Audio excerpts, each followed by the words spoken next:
আদালতের রায়ের পর কিভাবে মুখ্যমন্ত্রী এখনো পদে বসে রয়েছে, জগদ্দলের প্রশ্ন তুললেন অর্জুন সিং।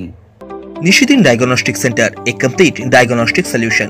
আমাদের ঠিকানা 144/1 সেন্ট্রাল রোড, আনন্দপুরি, ব্যারাকপুর, কলকাতা 122। আমাদের যোগাযোগ 9875338719। কলকাতা হাইকোর্টের ডিভিশন বেঞ্চের রায়ে চাকরি খুইয়েছেন 25,000-এরও বেশি শিক্ষক শিক্ষিকা।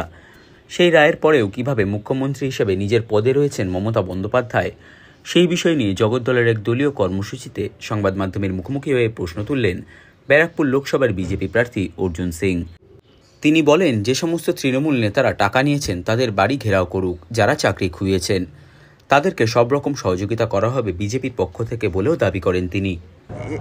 এই যে রায় হয়েছে, এই রায়ের পরে মুখ্যমন্ত্রী কি করে আছেন নিজের চেয়ারে বসে, এটা তো একটা বড় প্রশ্ন থেকেই যাচ্ছে। সুপ্রিম কোর্টে যাবে বলতে সরকার যাবে না, উনি তো নিজের ভাইপো নিজের সরকারকে বাঁচাবার জন্য কয়েক হাজার কোটি টাকা শুধু সুপ্রিম কোর্টের লয়ারদের পিছনে খরচ করেন।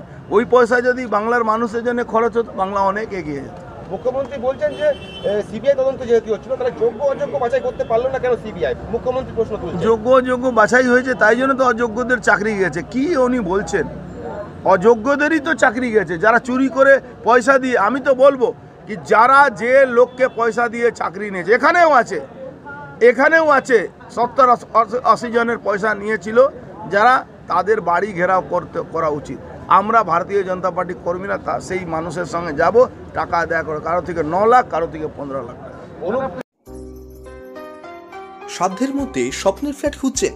লাবণ্য গ্রুপের পক্ষ থেকে ব্যারাকপুর হরিসভা মন্দিরের নিকটে সোনাঝুরি আবাসন। থাকছে lift, top floor set, 0% GST। এছাড়াও থাকছে ব্যাংক লোনের সুব্যবস্থা। ফ্ল্যাট বুকিং চলছে। আমাদের যোগাযোগ 7278200456।